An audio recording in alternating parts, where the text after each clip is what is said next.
Thank you guys so much for coming out to the Psychology of Jessica Jones panel. Please, yes, all the woo and all the who. Just a couple of notes before we get started. Please put your cell phones on silent. If I hear it, I get to take it. You guys didn't know that when you came in here, did you? Other than that, our big panel, our big event tonight is going to be in the Grand Ballroom. It is Science versus TV, where people will tell us all of the reasons why science is bad in TV, and a scientist will tell you all of the reasons why it is completely accurate. There may be somebody afterwards requesting our degrees back. We don't know. We'll see what happens.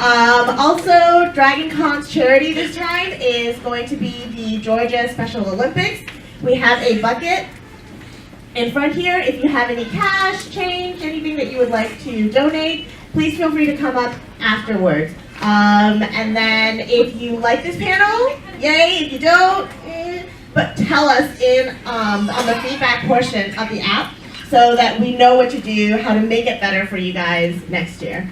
And with that, I will leave it to our presenter to talk to you about the psychology of Jessica Jones. Thanks so much. Thank you so much. Are you guys having a good time at Dragon Con? Awesome.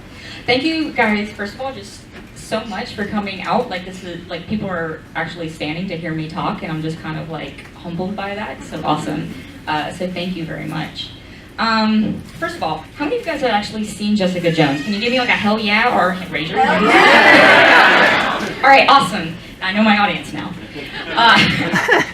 So I'm going to be talking about Jessica Jones in her first season, even though the Defender season was amazing. But I'm just going to be focusing on that.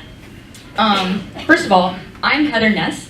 My background is in clinical psychology. So what that means is that I studied mental disorders, what they are, why do people get them, why do some people not, and like how to treat them.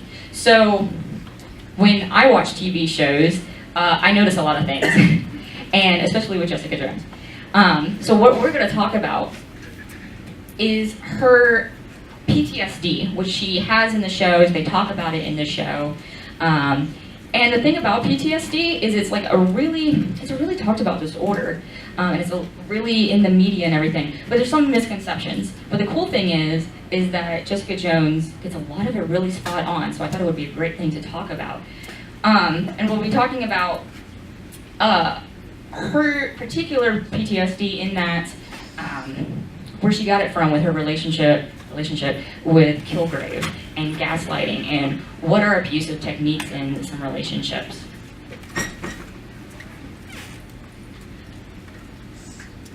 Another thing to just throw out there is I don't want to just lecture to you guys, so if you have any questions, first of all, or if you have some thoughts because you've seen the show and you've related to it, or just liked it, well, I guess that's why you're here, please raise your hand. We have a mic going around, and yeah, she'll bring it over to you, and I would love to hear your thoughts or your questions as we're going through this. So here's this thing. In the show, the villain, Kilgrave. Spoilers. His ability is mind control, right? So he says something, and whatever he says, the person just has to do it. And he uses that to manipulate and abuse Jessica. So for about 6 months, they're in a relationship because he's in love with her. But she doesn't want to be in that relationship. She's only there because she's being mind controlled. And so it's a very much an abusive relationship. That's where she gets her PTSD. Here's the thing. As I was watching this, I was like, there are so many people, abusers in relationships, who are doing exactly what Kilgrave is doing, but they don't have mind control powers. It happens all the time. If you took away Kilgrave's mind control powers, there's a lot of things that he does that are abusive techniques. For example, he says to Jessica, as she's complaining about this life that he gave her, and he says, "What part of staying in 5-star hotels eating in all the best places, doing whatever the hell you wanted is rape. And she says, the part where I didn't want to do any of it, it doesn't matter what you were trying to do, you raped me. So a very, very common abusive technique is this term gaslighting, whereas you're trying to almost redefine reality. So in his mind, it wasn't abuse, it wasn't rape, because he gave her all these nice things. He took her out to dinner. Any money that they had that he spent on her, he did. So he's like, how can you possibly be complaining about this? And she's like, because I had no autonomy. At the point where they say this in the season, he's no longer mind controlling her. So she doesn't have to agree with it. She's finally able to see, this is what reality was. This is what I actually wanted, and here's what you did. Even though he's trying to redefine reality for her, she gets to the point where she's able to take a step back and say, no, this isn't real.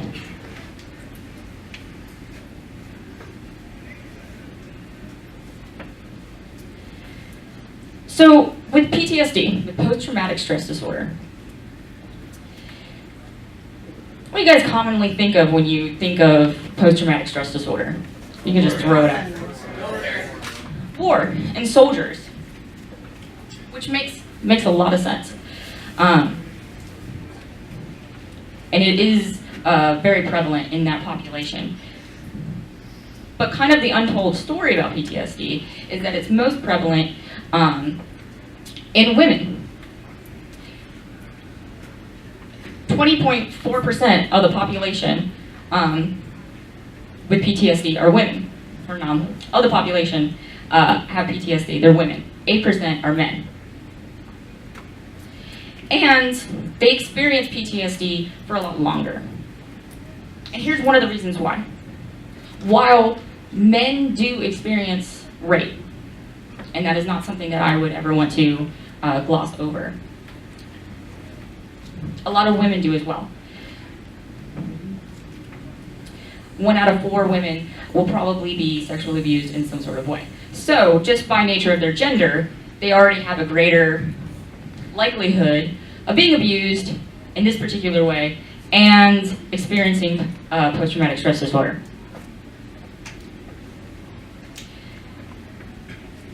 Of rape victims, about 55% develop PTSD, which is a pretty high statistic.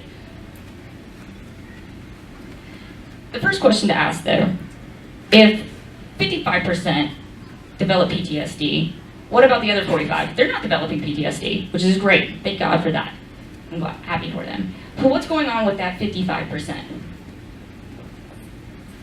And maybe a stigma that's out there is maybe they're weaker.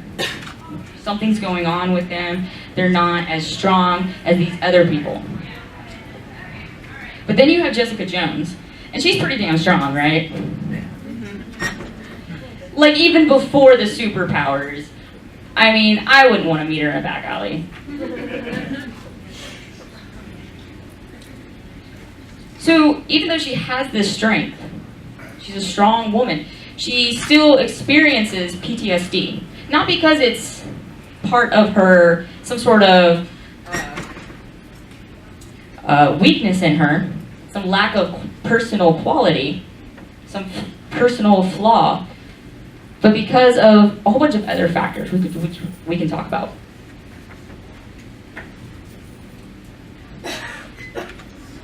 So let's talk about, what is PTSD even? I keep standing up here and I keep mentioning it. Post-traumatic stress disorder. Here's what you gotta have in order to get a diagnosis of post-traumatic stress disorder. You have to go through some sort of event where you thought at least you were going to die.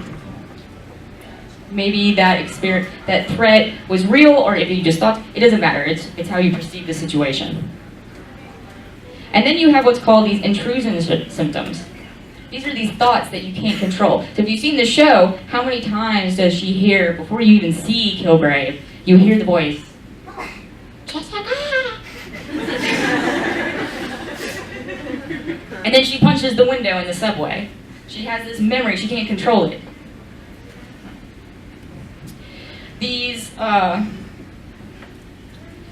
These negative alterations in cognition and mood. You see this one scene where she's hanging out with her best friend Trish. And they're in a bar, and, you know, she's still a little bit, I don't know, grumpy, but that's her personality. But she's having a good time with her best friend. This is all before Kilgrave. Afterwards, she can't do that anymore. The things that she used to have a good time with, she can't feel that. There's what's called these marked alterations in arousal and reactivity. When you go through a traumatic event, your body goes on this hyper alert, and that's what it's supposed to be doing. When you get into these other anxiety-provoking situations, you want your body to go into this state of hyperactivity. It helps you out.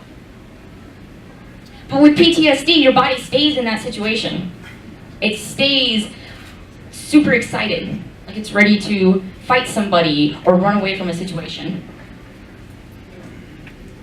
So when Jessica goes to back home, or she's riding the subway, or whatever, she's constantly on alert. Even though Kilgrave has been gone, she's still looking around the corner. She's constantly alert.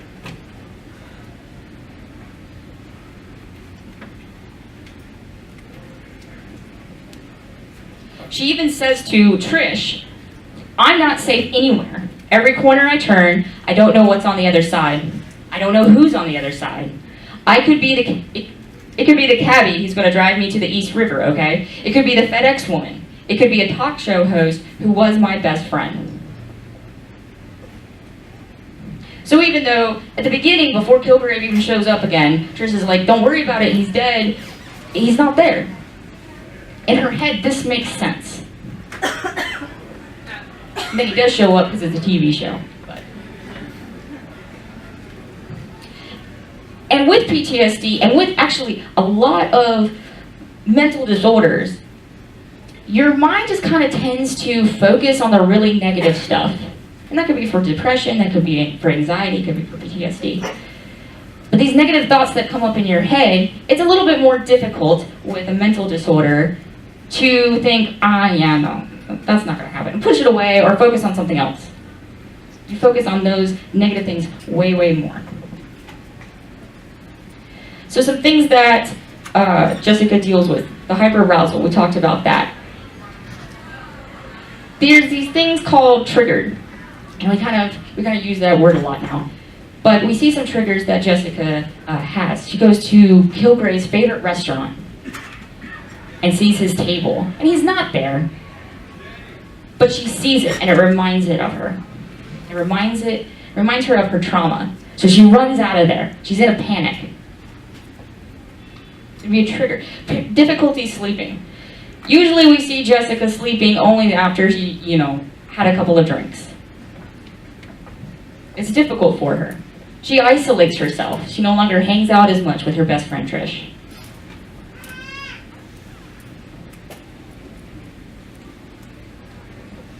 So why do some people develop PTSD? Because we all go through traumatic events at some point in our life, right? Probably a lot of us have been in a car accident. We've gone through our own illnesses. We've seen someone that we love go through an illness. Whatever, different traumatic events. But we don't necessarily all develop PTSD. So why some? Well, some of it could be what's called these temperamental factors. So something that's going on with that person. Maybe they don't have the best of coping mechanisms.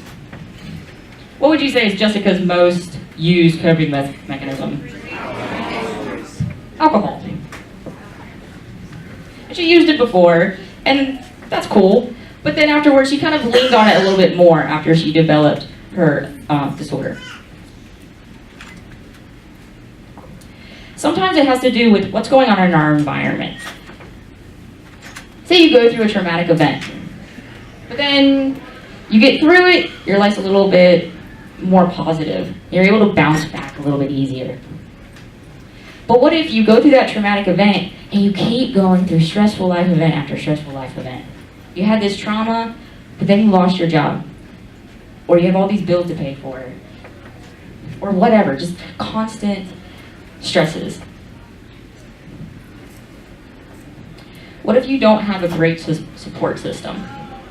Which Jessica had Trish, which is awesome. But the thing is, with disorders, it makes you want to isolate yourself. So if you have that support system, maybe removing yourself from it.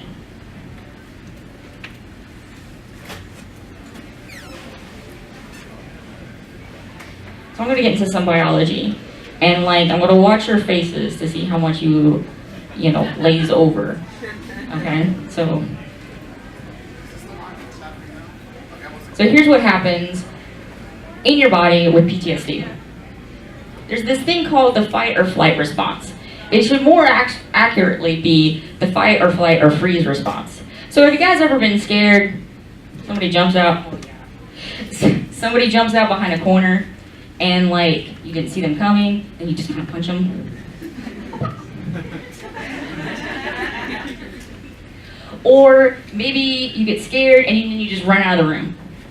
And I throw the freeze in there because sometimes people get scared and then they freeze up. Next time you go to a haunted house, look at what your friends are doing. So, I got a really cool, nifty little chart here about your nervous system, but here's how it works. You have your nervous system, and it breaks down. Your brain, your spinal cord, and all this other stuff. And then it breaks down into stuff that you can control, your voluntary stuff, versus your involuntary stuff. So your involuntary stuff is pretty awesome. It keeps your heart pumping without you having to think about it all day long. Thank God, I forget. Or keep you breathing, all of that stuff. But that breaks down into two separate sections as well. There's this one part called the sympathetic, because it has sympathy for you when you're in stressful situations.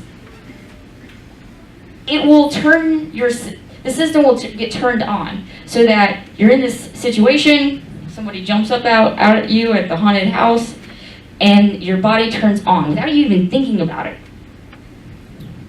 Your heart rate goes up, you start breathing a lot faster, your pupils dilate, you got some endorphins getting into your bloodstream, you just punch them. That's that fight or flight. Afterwards, you have this parasympathetic nervous system. It calms your body down. You chill out, what you need to do, because it takes a lot of energy to be in that fight or flight situation, right? Your body calms down. Here's the thing with PTSD. That parasympathetic nervous system doesn't calm you down. So you stay in that fight or flight. You're constantly looking around the corner. You're waiting for that next threat.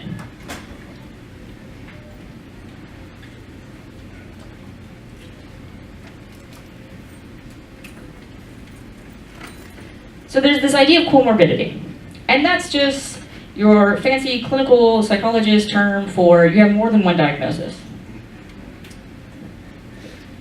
And here are the ones that are commonly go along with post-traumatic stress disorder. And you tell me whether or not you see any of these with Jessica. Substance use disorders. A little bit. And it makes sense. Because we already talked about, she has some trouble sleeping, and that's a symptom that goes along with PTSD. So sometimes people self-medicate when they have whatever kind of disorder, whatever kind of illness. Which isn't necessarily a bad thing, but if it becomes more excessive, then it could become its own disorder. Major depressive disorder, depression, goes along with PTSD, because we've talked about things that you used to enjoy. Your body is so worn out from all the time being so hyperactive and so on alert, it's so wore out that you can't focus that energy on being happy. Generalized anxiety disorder. If you're constantly looking around the corner for the next threat, you're going to have a lot of anxiety, a lot of worry about the future. And then interestingly enough, a previous traumatic brain injury goes along with PTSD, which kind of makes sense because that could be the trauma. You're in some sort of accident, you get your brain hurt. In the show, Jessica has a traumatic brain injury early on. She's in a car accident, that's how her parents and her brothers died. That's where Trish and her mom meet her, and then they sort of adopt her, or whatever that situation was. And Trish's mom even says of her, she's awake sometimes, she's just not making any new memories yet. So she had a very temporary form of amnesia. She wasn't being able to make any memories. So she had some sort of brain injury. And then later on, she developed PTSD. So a number of factors there, none of which have to do with Jessica's just a more weak person than the rest of the population. But a lot of it has to do with maybe your situation or different things that you go through.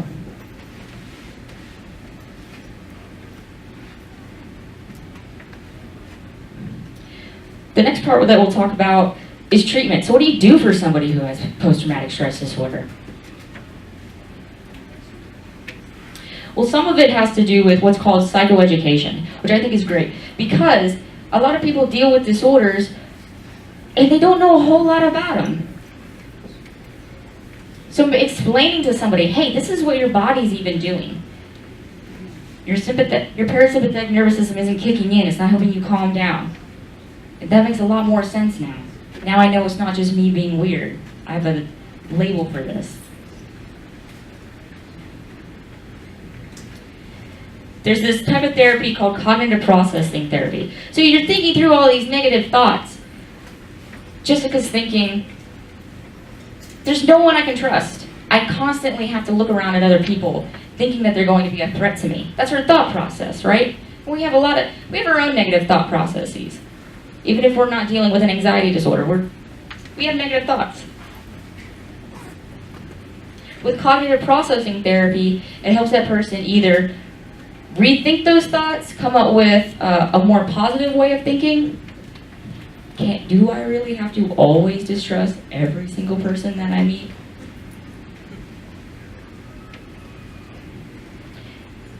And then there's this one really cool one. It's called eye movement desensitization and reprocessing. And I think it's kind of cool. Maybe you guys have heard of it. It's called EMDR. And here's what happens. It's almost like hypnotism. It's kind of cool. I'm not trained in this, so no, I will not perform it. But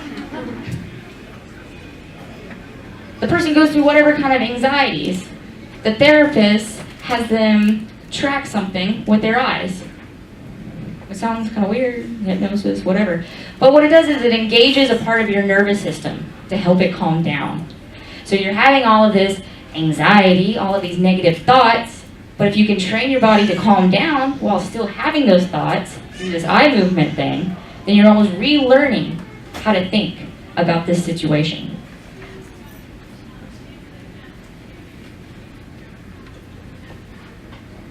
You guys remember from the show, even though Jessica never really wanted to partake in it because she's too cool for that, she started up a peer support group of all the people who had been mind controlled by Kilgrave.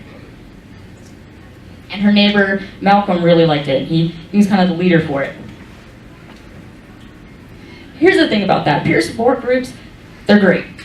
Because if you're isolating yourself and you don't have that social support, this is a great way for you to get yourself back out there, make connections, especially with people who understand your point of view. It doesn't always help necessarily with PTSD symptoms. And I think you might see that if you go back and watch the show. Some people start expressing some frustrations. Like, yeah, I've told my story over and over. I've heard this guy's story over and over. Things aren't necessarily getting better. It does show that the person's not alone, not a replacement for therapy. But it might help people learn to trust other people again.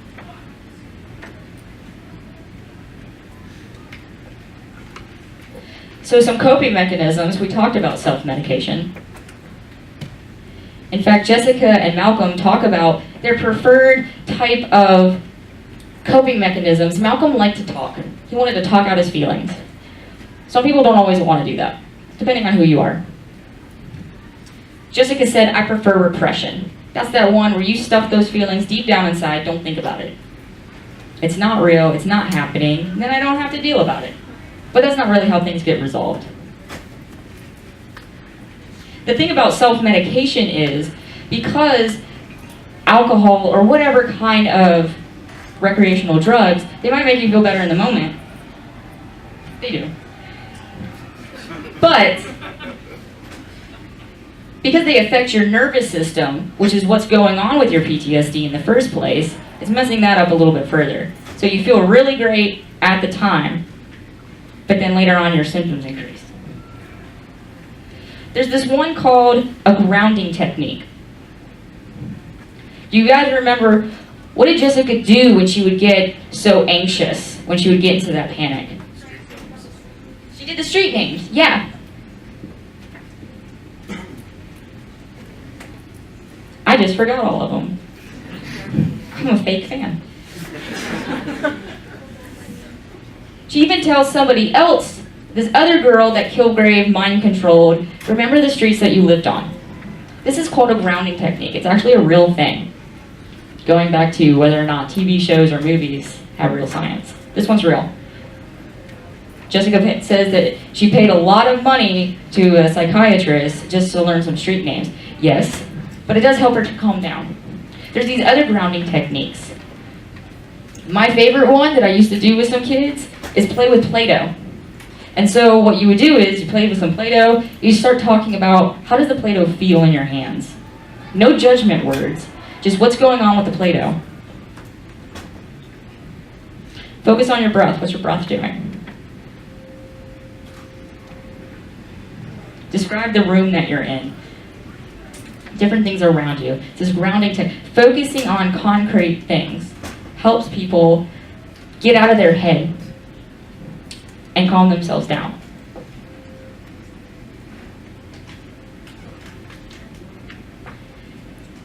So one of the kind of great things about Jessica Jones, and you might disagree with me on this one, but the great thing about the show is, at the end of the show, Jessica kills Kilgrave.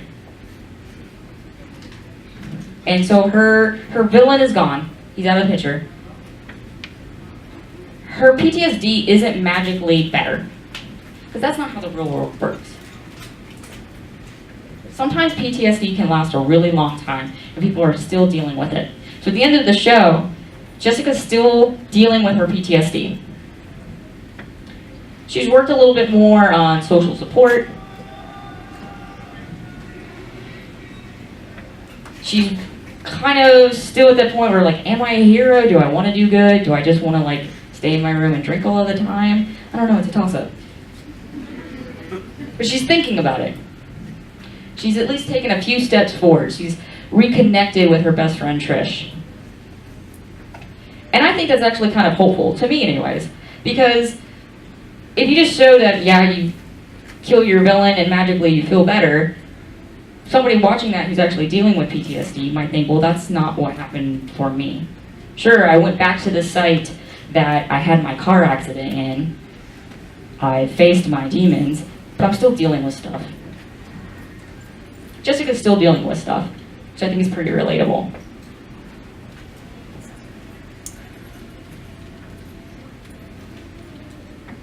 So that's really an overview of PTSD and what it looks like in Jessica Jones. And what I would really like for you guys, if you have any questions, you've been kind of silent, but I see your faces. You have things to say. You have some questions on your mind. If you would, I see a hand. I see two hands. There's hands all over the place.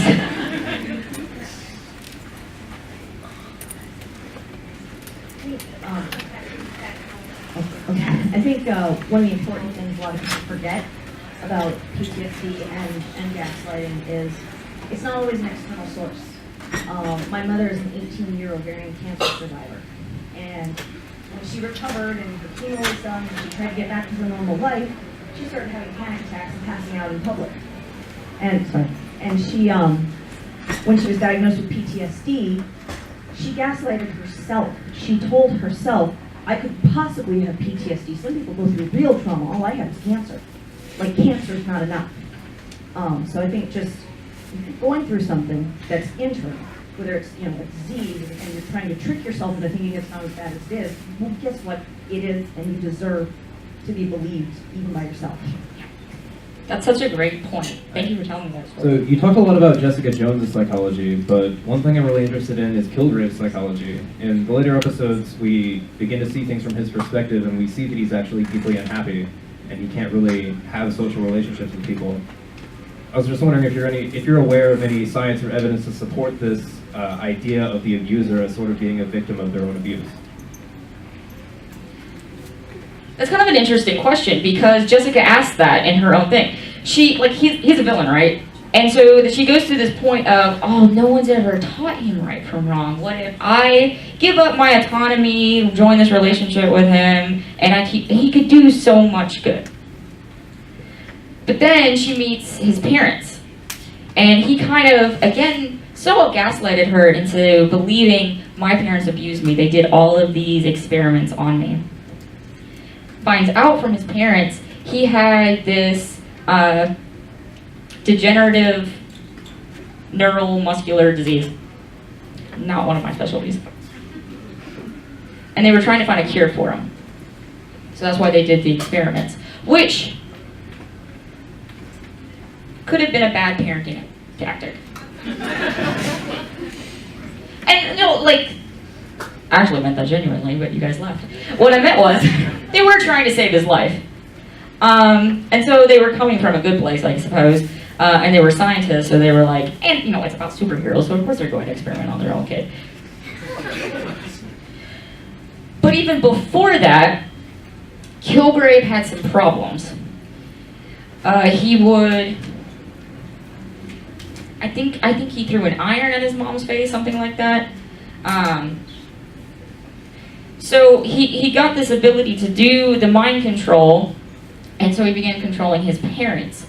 So he wanted Jessica to believe my parents abused me, and maybe that is how he perceived the experiments. Personally, I'm more on well, let me caveat this. I'm not a big fan of always diagnosing villains in comic books. A lot of times people like to talk about, what disorder does the Joker have? Well, the Joker's a literary device, and he's like the foil for Batman, and he just embodies pure evil. So,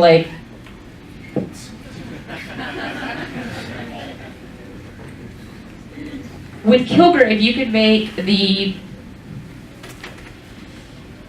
argument that he's either a psychopath or a sociopath. And here's the difference between the two. Did you watch Daredevil?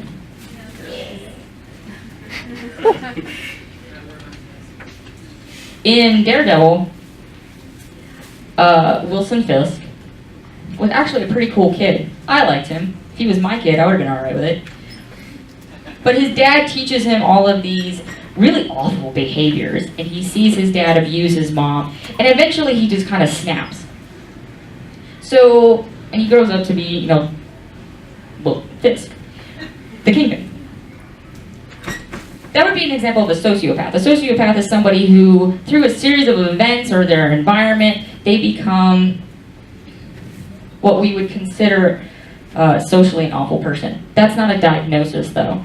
That's just a term that we in society use. Psychopath, also not a diagnosis. I would need to know more about Kilgrave to find out whether or not he's a psychopath or a sociopath, but I think he meets all the requirements for it. There is a diagnosis called antisocial personality disorder. And there's a whole list of, I don't remember all of them, but there's a whole list of symptoms. And you only really need about 3 to get that diagnosis. And I would think that Kilgrave meets literally every single one of them. Including the one where you have to have this thing called conduct disorder, which is you show these symptoms when you're a kid. So to wrap that up, because it's got long, I would think that he meets that diagnosis. Probably. So we normally associate PTSD with military, like we talked about earlier or whatnot. I'm curious, with military, you don't get that opportunity to close that door, like Jessica got with Kilgrave, and you touched on this a little bit. Do you think that really has a change or an impact? Like, can you really close the door on PTSD? Or is that something that's there despite the supernatural abilities of David Tennant? I think different psychologists would answer that in different ways. Some would say it's kind of like an alcoholic, like even after you're sober for however many years, you still label yourself as an alcoholic. And some would say that's the same for someone with PTSD. So that depends on your perspective. So there's no hard and fast answer for that one. With closing the door, I would say that even though maybe Jessica did get some closure by killing Kilgrave, I don't think her PTSD was done. The same way that if a soldier were to come back from combat and, like you said, can't revisit that, there's no closure there. There are, however, to make this a little bit more positive, some really super cool PTSD treatments for both people like in Jessica Jones' situation, but also for war veterans. And some of that has to do with yoga.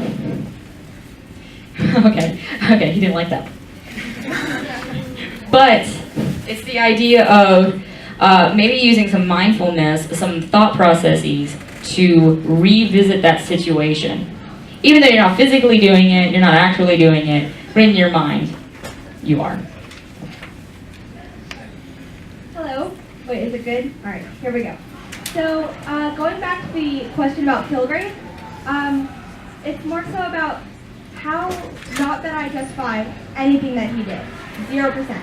Horrible.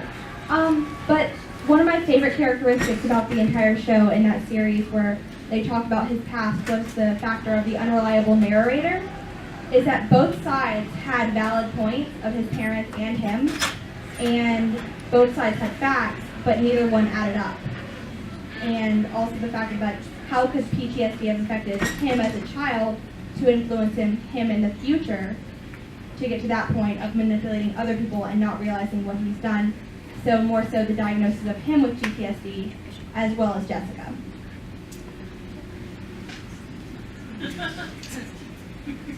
My thought on that I'm going to go with is, because I have a lot of them, and we should talk. But my thought is, the first thing that came to mind was you were talking about like the two sides, is that like the really awful, shitty thing about abusers is sometimes you like them. That's what got you into that situation in the first place. Sometimes they do nice things. And sometimes you can see it from their point of view. And sometimes you think, oh, like they had such a bad childhood, whatever, when they did. And then it starts making you think, well, if they didn't go through that, they'd be a lot nicer. You start gaslighting yourself. I guess what I'm getting at is what you brought up. It's like that's what makes abuse so damn difficult for some people to get out of, because maybe they can see the other person's point of view. So one of the things that was, I think, difficult for me to watch in Jessica Jones was she's experienced this loss of autonomy, where she can't really trust her decision making, she second guesses herself, and then she turns around and she starts this relationship with Luke Cage built on deception, and she's aware that she is deceiving him, and she continues the relationship anyway. So it was disturbing, and yet still felt very accurate to me that she's perpetuating in a way some of the same abuse and loss of autonomy that she experienced herself. Is this something that you would say is fairly common? That was really cool, because you just made me think of things. Because how often do people who have gone through like whatever kind of abuse as kids, and they learn those behaviors and it was normalized for them, and then they grew up and they start exhibiting those same behaviors? It's all tying together, folks, actually. So with just the supporting cast specifically, could you talk about how having damaged people around her, like Malcolm and Trish with her own problems with the mother, Luke and his own history, did they help her or did they hurt her when she was dealing with her own trauma?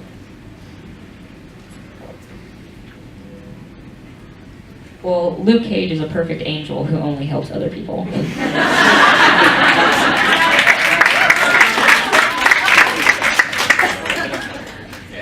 her relationship with him, because she deceived him so much, that probably wasn't a great thing.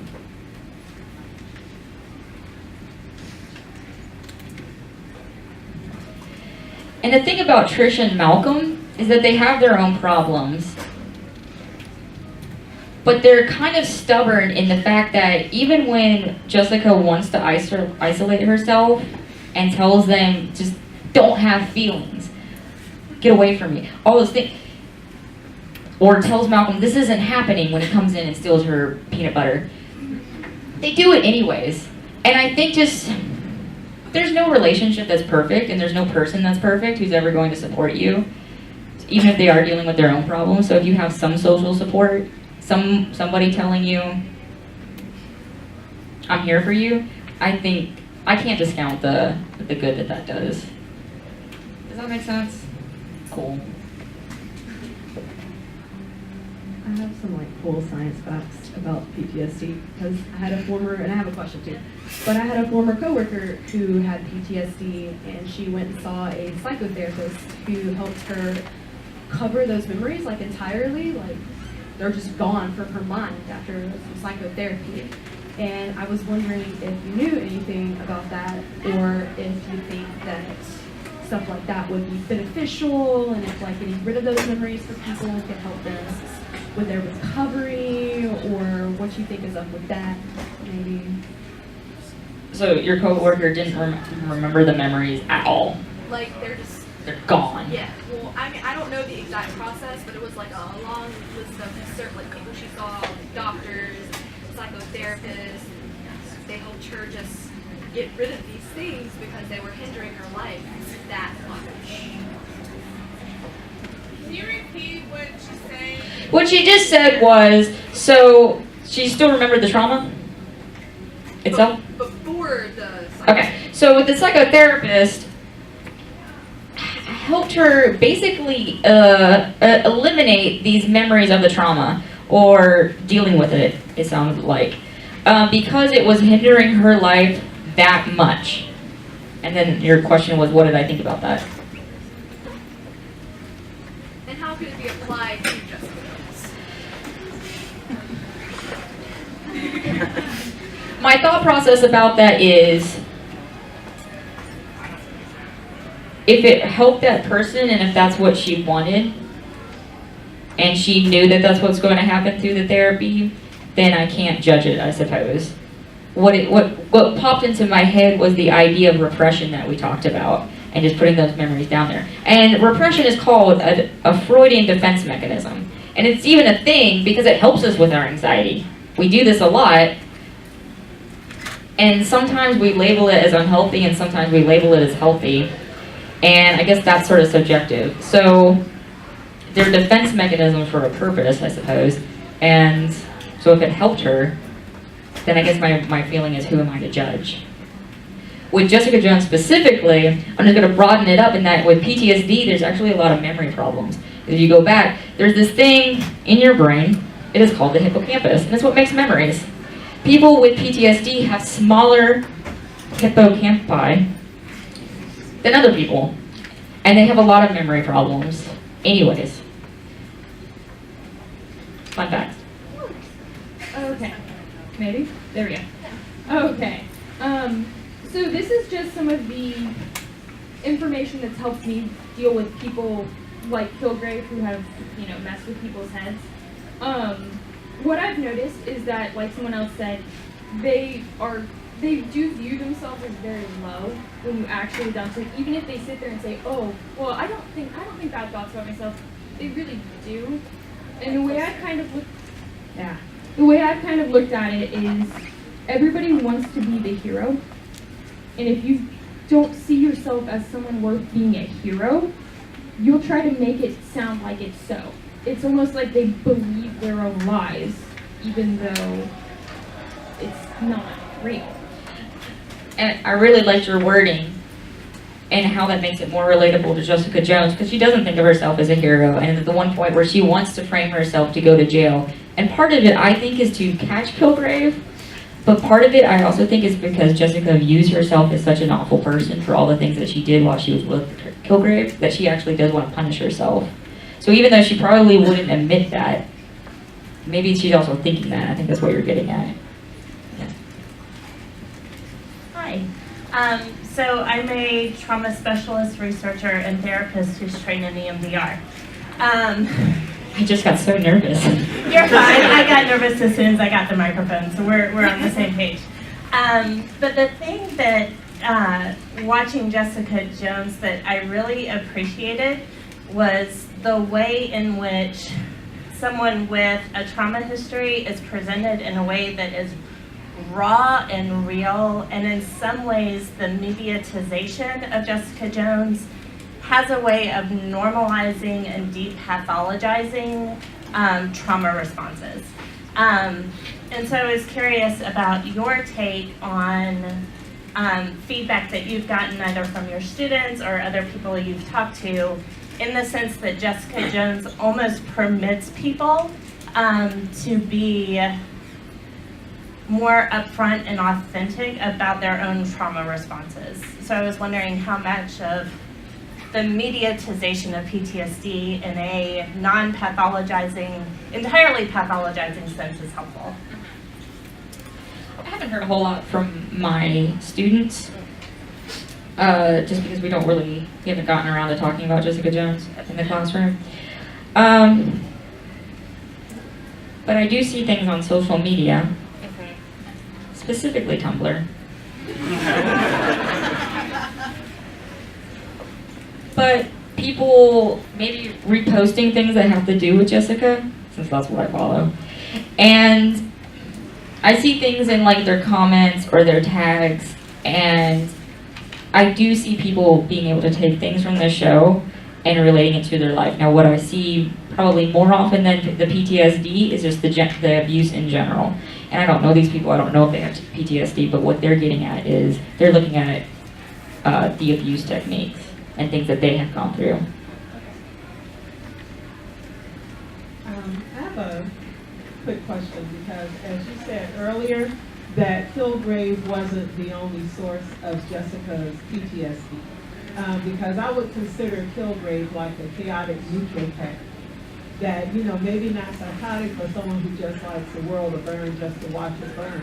But with Jessica Jones, because Kilgrave is out the picture, she still has other threats. I know they alluded to it in the show about how the events happen in New York, and it's not just Jessica, but it's people in general. So now that Kilgrave is out the picture, she's still facing other threats. How is that going to impact her recovery? You do make a good point, because she did, even before Kilgrave, and Kilgrave was probably like the big thing. But she was in a car accident, her parents died, her brother died, all of us, like, she had somewhat of amnesia for short term. She got foster parented or adopted by somebody else who was abusive to her own kid and was just using her as a media stunt. She gets these superpowers and then meets Kilgrave. And Kilgrave is the thing that she focuses on. But I guess what I'm thinking of is, it kind of goes back to, why do some people have PTSD and not others? Jessica had a series of traumatic events, which increases the likelihood for that. And yeah, there was the incident in New York, and then you watch The Defenders, and she's going to go through all sorts of different stuff, and she will continue. So that probably won't help her PTSD at all as she's trying to deal with it. I'll be the first to admit, I don't know a ton about Jessica Jones. I watched it on Netflix, I'm reading the comics, and I enjoy it. And the thing I like the most about the Netflix series is I felt, out of all four of the Defenders, her arc was the most complete, because she did, like, you know, conquer her trauma. The question I have is, if they do get a second season, I don't really know what's going on with that, if it's in like production hell or what, but where do you think they can really go from here? Because it was such a complete arc. Like, what could they really do with her at this point, do you think? So, there was a hullabaloo on Twitter where they were saying that David Tennant was going to be back in season 2. And then they're like, oh, he's not really dead. And I'm like, oh, he might not be really dead, because this is the nature of superheroes. Or Jessica continues to have hallucinations, flashbacks, intrusive thoughts. Possibly she's still dealing with her PTSD in a season 2. In the defenders, we don't see a whole lot, and I looked for it, but we don't see a whole lot of Jessica dealing with PTSD symptoms. And my interpretation of that is not so much that she's good now, as the fact that it was a show about a group, so it couldn't focus that much on her. So I don't know. I don't really know anything about season 2 other than that what I see from Twitter. But I think what we might see is her still dealing with some PTSD stuff. Okay, so I actually have like 2 questions. The first one is back. Can everybody hear me? Can you hear me? Okay. I can hear you. I just don't see your face, and it's Hi. There you are. Okay. All right. So back when I was in college, that was like 7, 8 years ago. I took a psychology class, and they talked about like electric shock therapy, I think is what it was called, or electric convulsive therapy. Would that be an appropriate treatment, or do you know anything about what I'm talking about? I do know about it. I know Is that, like, that outdated? it used to be way overused, and it used to be used improperly. Because of the nature of my own teaching, or like how I think about treating disorders, I haven't been trained in it, and I wouldn't use it. But I do know that there's some research on it actually working for patients who have depression. I don't know for PTSD, and it has to be used a certain way. Okay, not like what you think of. You know, they're in Arkham Asylum just zapping people's brains. That's not what it is. Here we go. Okay, so I just Googled real quick on my phone, so I'm not totally off base here, but I was remembering that years ago when I first heard the term gaslighting, someone said that it was related to an old movie, and it was like such an old movie, like we didn't have electric lights, they had gas lights, and the woman in the movie, I think it was her husband or her new husband, would randomly kind of turn the lights down, and also things would go missing, and that became, and then he was kind of like, well, you know, I don't know what your problem is, you know, so she began to doubt herself.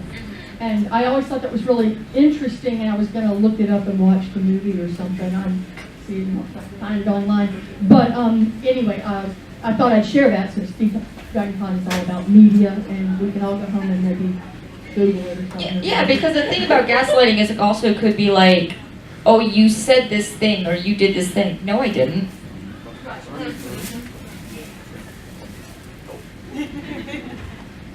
Hi, I had a question about Jessica Jones' work as a detective, and I was kind of wondering, has that been would you say that, considering her character arc in this season, would that be an effective, is that really helping her? Is that something that is good for her character to do, considering the psychological damage that she's endured?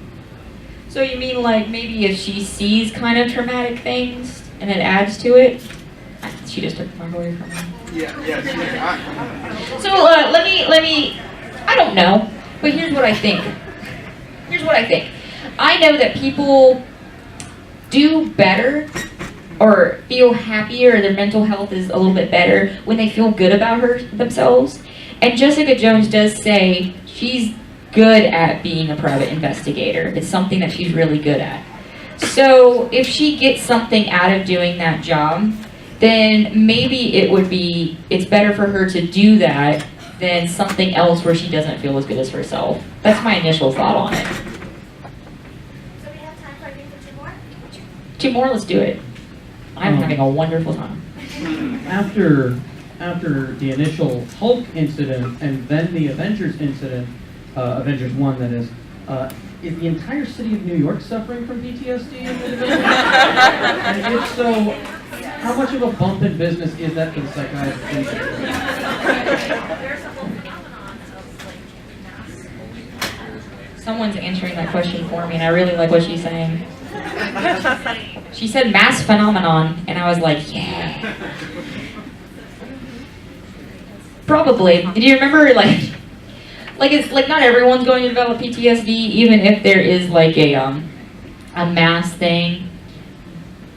But we don't have the Hulk knocking down buildings or aliens coming to wipe us out. but we do experience things culturally. Like, it's a cultural standpoint that 9/11 happened. And there was a mass phenomenon, to steal your phrase, of a certain feeling after that maybe people would go more to the psychiatrist to process. It happened also with the Kennedy assassination. So we have different cultural things where we feel, even if we're not developing PTSD, but we're feeling a type of way that maybe we would go see therapy about. I think the contractors are probably making more money in New York after the incidents. So we were talking about self-medication, self-medicating, and how that actually can do more harm than good. I recently heard of studies being done with ecstasy, putting PTSD patients on ecstasy to help alleviate some of their symptoms or help treat it. I wanted to know if you had heard about that and what your thoughts are. And then secondary question of, do you think gaslighting could be a symptom of like a defense mechanism? Could it be a different type of defense mechanism? Not in all cases, but in some. First of all, I just shared that article with my abnormal psych class. And we haven't talked about it yet, and I only skimmed through it. But I don't personally have a lot of history with ecstasy. So I would have to look at more, like, what are the effects of it? And I would also want to look at how much are psychiatrists prescribing and for how long. But I did see it, and I think it's kind of cool. Second question. Maybe. And I'm coming from a place where, like, I'm not an expert, and I just think that this stuff is really cool, and I have somewhat of a background in it, and I feel like I've learned some stuff from you guys.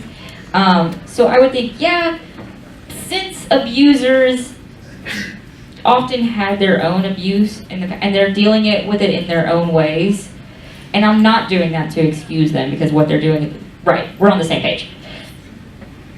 Maybe. I would have to look at research studies for that. Yeah.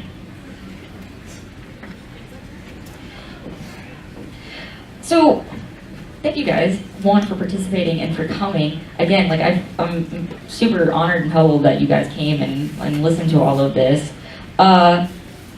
If you guys have any more comments or questions afterwards, I'll hang out here for a little bit. Please, by all means, come and talk to me.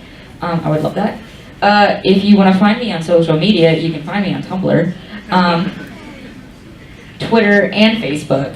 I actually wrote a book, and it's over the first season of Daredevil, Jessica Jones, Luke Cage, and Iron Fist. And I have that with me if you want to take a look at it, or it's on Amazon. My cover artist is also my camera guy back there, and we'll be more than happy to talk to you about it. Also, I have a podcast, and you can find it on iTunes. It's Super Psych, the Psychology of Superheroes.